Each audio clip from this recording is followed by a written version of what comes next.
Bonjour à tous et bienvenue dans cette weekly review du 1er mai 2021. Aujourd'hui, les 5 cryptos qui ont été sélectionnés sont le XRP, le Solana, le BNB, le RE et le EGLD. Pour ceux qui sont nouveaux ici, je vais vous expliquer très rapidement comment ça fonctionne. En fait, chaque semaine, les membres de notre communauté votent chacun pour 3 cryptos, et les cryptos qui ont reçu le plus de votes sont analysés dans cette vidéo qui sort généralement le dimanche ou le samedi, quand j'ai le temps de la faire en fait. Alors, donc on va commencer tout de suite. Je tiens à vous informer bien sûr que ces vidéos sont tout d'abord à but éducatif et ne sont pas des conseils en investissement. On va commencer avec l'XRP qu'on avait déjà vu la semaine dernière. Donc l'XRP USDT, il s'est passé des trucs depuis la semaine dernière. On voit sur l'XRP qu'on a eu une grosse première impulsion ici qui a commencé début avril, même fin mars, avec des paliers qui ont été créés.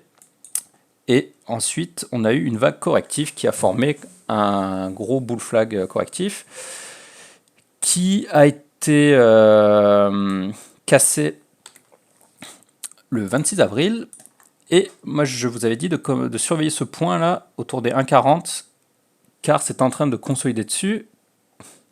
Si on regarde un peu en vue un peu plus zoomée, voilà, donc cette ligne là était très importante, il y avait énormément de volume en dessous, on a consolidé dessus pendant un moment, et à un moment donné, bam, dès qu'on est passé au dessus, il y a eu un gros pump. Donc là concrètement pour le XRP, qu'est-ce qui se passe? On a fait une structure au niveau du point le plus haut qui a donné le point le plus bas. Et on est sorti de cette structure, donc ce bull flag là, cette structure baissière a été invalidée, donc il y a de fortes chances que on suive une continuation haussière. Donc les points suivants où le XRP risque de consolider, un peu comme il a fait ici, sont là où il est actuellement. Pour ceux qui font du trading un peu plus court-termiste, je pense qu'il risque d'y avoir un petit coup à jouer ici, sur cette consolidation.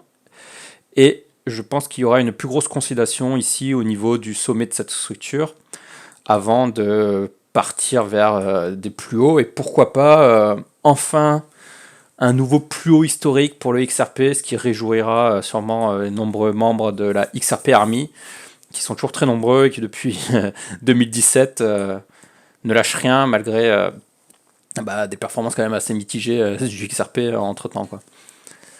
Donc le XRP, si on arrive vraiment à se structurer ici, à ressortir vers le haut, je pense qu'il risque d'y avoir une grosse impulsion. Pour les targets du XRP, les targets, on va regarder sur Bitstamp. Bitstamp, il y a plus d'historique que sur Binance. Alors, qu'est-ce qu'on a ici? On a actuellement le XRP se trouve sur un niveau qui vient d'avant, donc je suppose que c'était un niveau intéressant en 2017, qui était le pic du dump qui a eu lieu ici. Et donc on voit que le XRP est en train de structurer au moment où je parle sur ce niveau-là. Donc, comme je vous disais, ce niveau-là, c'est un niveau qui a son importance, et je pense qu'on va peut-être consolider un peu ici avant de repartir, et on risque de repartir sur une bougie comme il y a eu ici. Dès qu'on aura suffisamment consolidé, ça risque de repartir assez vite. Si on regarde un peu des targets en cas de gros mouvements haussiers, qu'est-ce qu'on pourrait aller chercher? Donc là actuellement on est ici à 1,56. Les autres niveaux intéressants que j'ai en tête sont les 2,15, 2,46 et bien sûr après chercher le plus haut historique à 3,33. Et si on arrive vraiment à aller chercher le plus haut historique à 3,33, consolider au-dessus, là je pense qu'on ne le transpercera pas comme ça en mode vertical, et on continue très souvent quand on passe des précédents plus hauts historiques, il s'ensuit une petite correction derrière avant de repartir.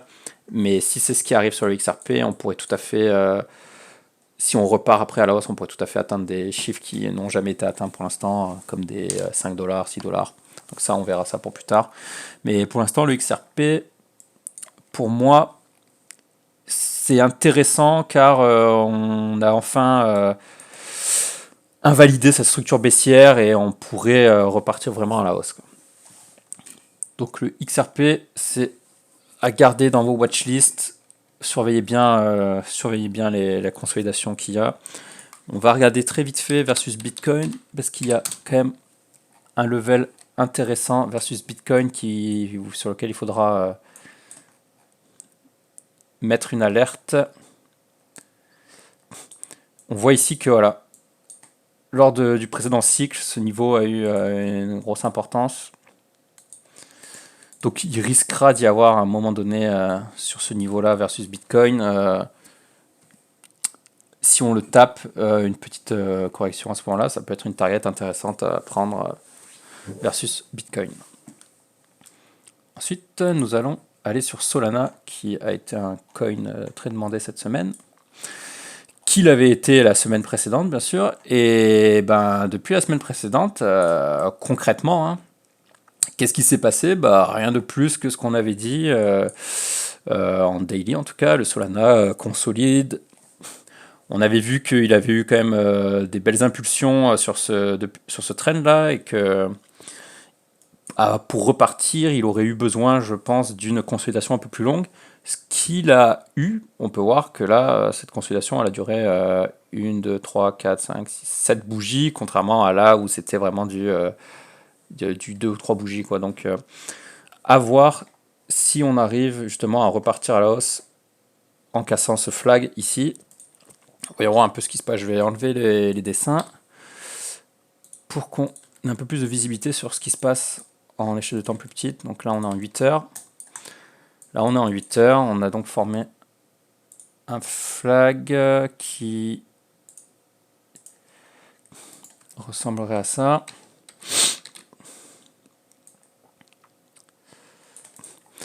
Donc concrètement, là, il y a une belle bougie qui donne envie là en 8 heures, mais concrètement, on n'est pas à l'abri de continuer à consolider dans ce flag ici. Donc attention, on pourrait tout à fait reconsolider comme ça avant de repartir à la hausse. Donc pour l'instant, il faut le garder en visuel. Si vous en avez déjà, pas de raison de vous inquiéter d'outre mesure, hein, honnêtement. Si vous cherchez à rentrer, moi je pense que moi en tout cas j'attendrai vraiment une confirmation de continuation haussière comme je fais à chaque fois, hein. Moi je préfère attendre des confirmations et voir plus long terme une continuation de hausse plutôt que essayer d'attraper un bas de range ici, mais en fait, il s'avère que le mouvement, l'impulsion haussière doit corriger plus profond et me retrouver à devoir revendre ici ou de garder une perte très longtemps avant que ça remonte, quoi. Mais Solana, oui, il est toujours en train de former sa structure, son bull flag qui, une fois qu'il aura break et structuré un peu au-dessus, là, ça devrait continuer à monter, hein. De toute façon, c'est un projet qui fondamentalement est relativement solide, qui fait beaucoup parler de lui et qui est backé par du beau monde en crypto. Donc, je pense que tous ces facteurs font que il y a moyen qu'on continue à la hausse sur Solana. Mais moi, c'est comme ça que je le jouerai. J'attendrai vraiment qu'on sorte de ce canal, qu'on structure un peu et qu'on reparte à la hausse. Ensuite, nous avons le BNB. Le BNB qui est venu chercher un all-time high dans la nuit et qui a retracé direct. De toute façon, ça, c'est vraiment un peu ce qui se passe souvent en crypto, hein. On vient chercher le all-time high, bam, on dump direct. C'est très rare qu'on continue vraiment parabolique direct. Souvent, on vient juste faire à peine au-dessus, les gens commencent à être contents et on redescend. Ça corrige un peu avant de vraiment repartir. Donc quand je vois ça, concrètement c'est haussier, hein, on va pas se mentir, et on pourrait tout à fait, comme on était ici, considérons que cette consolidation est comme celle-là, eh ben, avoir une nouvelle jambe haussière qui pourrait nous emmener vers les tant attendus 1000 dollars par la suite. Donc à voir, peut-être que ça ira pas jusqu'à 1000 dollars, parce que la consolidation a quand même été plus courte. Si on repart à la hausse tout de suite, elle aura été quand même beaucoup plus courte qu'ici. Là, ici, on voit que la consolidation elle a duré quand même du 19 février au 1er avril à peu près. Là, on voit que ça a fait 12 avril, ouais, là, ça a fait 2 semaines, quoi. Donc là, c'était quand même 2 fois plus long. Donc, à voir. Mais ça, oui, c'est très haussier, c'est très, très fort. Le BNB, moi, je regarde vraiment pour l'acheter à chaque repli, essayer d'en acheter, parce que c'est un des coins qui est le plus fort, hein, en ce moment. Donc, acheter les coins qui sont forts, généralement, ça trompe pas trop, quoi. Même si, oui, j'entends que acheter du BNB maintenant, on peut pas espérer faire un x10, je suis d'accord. Mais on peut, le BNB va continuer de monter, et nous, ce qu'on veut, c'est vraiment surfer des vagues montantes, quoi. Donc, le BNB, c'est intéressant de voir ce qu'il va faire par la suite. Là, il est venu mécher, hein, donc le précédent time high, et là, il consolide. Ça se trouve, il va peut-être nous donner une consolidation comme ça, avant de repartir. Pour plus de sécurité, moi, je préférerais jouer la première mini conso qu'on verrait au-dessus du all-time high, là, histoire qu'il soit vraiment validé, que ce soit pas juste qu'on se retrouve pas juste à acheter une mèche et qu'il redescende derrière, avant de repartir comme ça vers des 800 dollars ou peut-être même 1000. On verra ce que ça donne. Mais oui, BNB c'est très fort en ce moment, et il n'y a pas de raison que la roue tourne tout de suite, quoi. Là, on voit que versus Bitcoin, on a vraiment enfin structuré au-dessous de la précédente structure baissière. Donc c'est un bon signe aussi, c'est-à-dire que le coin il est fort versus Bitcoin. Donc c'est vraiment la double confirmation de probable continuation haussière, quoi. Donc ici, on pourrait avoir aussi une consolidation, surtout si le Bitcoin commence à se réveiller vers le dollar, comme ça a l'air d'être le cas, avant de repartir. Et là, c'est à ce moment-là où on verrait le BNB partir vers les 800 ou 1000 dollars s'il commence à exploser comme ça versus Bitcoin. Mais voilà, on voit qu'on est clairement sur un trend haussier, hein. On fait là, ici, et à voir où sera le bas fait par ce nouveau plus haut, avant de repartir pour en faire un nouveau plus haut. Donc, non, BNB, c'est quelque chose à surveiller aussi, et à jouer en échelle de temps réduite. Il va y avoir de très bons scalps à faire sur le BNB. Le Redium. Redium, c'est aussi un projet qui fondamentalement a pas mal de choses à apporter. Il a eu une phase vraiment de range qui a beaucoup duré, hein, depuis qu'il a été introduit là, sur FTX. Et là, on était enfin sorti de cette range, et on a commencé à consolider au-dessus, on est retourné un peu dedans, mais après, voilà, c'est pas au millimètre près, hein, donc là, moi, je considère ça comme vraiment la consolidation au-dessus du range. Donc, généralement, c'est ce qu'on attend justement avant de se positionner avec confirmation. Et du coup, moi, quand je vois ça, c'est vraiment le genre de setup que j'attends, quoi. Je vois une grosse consolidation qui a duré, on en sort, on reconsolide au-dessus. Là, si on arrive vraiment à sortir de cette consolidation et à vraiment en sortir, là, je pense que Je pense qu'on va enfin voir le Radium décoller et bah là, vu le temps que ça a consolidé en fait ici, je pense que ça pourrait vraiment nous amener vers des chiffres auxquels on n'est pas forcément prêt, quoi, hein. Là, au vu de cette phase de consolidation, on pourrait peut-être atteindre déjà dans un premier temps les 20 $, mais peut-être monter même jusqu'à 30. Donc le Radium, c'est intéressant, à mon avis, de le surveiller et de surveiller qu'est-ce qu'il va faire en sortie de ce flag là.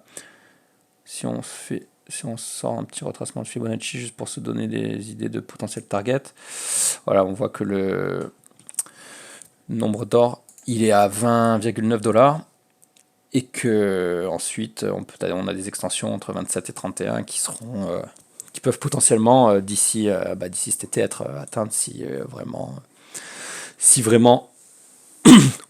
on break ce flag, on sort vraiment de cette zone, tac, là on pourra vraiment commencer à décoller en mode price discovery où on fait des plus hauts quasiment tous les jours, quoi.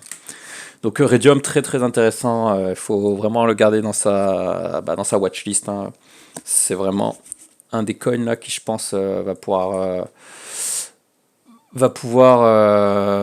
faire un bon run dans les semaines, mois à venir. Alors ensuite nous avons l'aileron.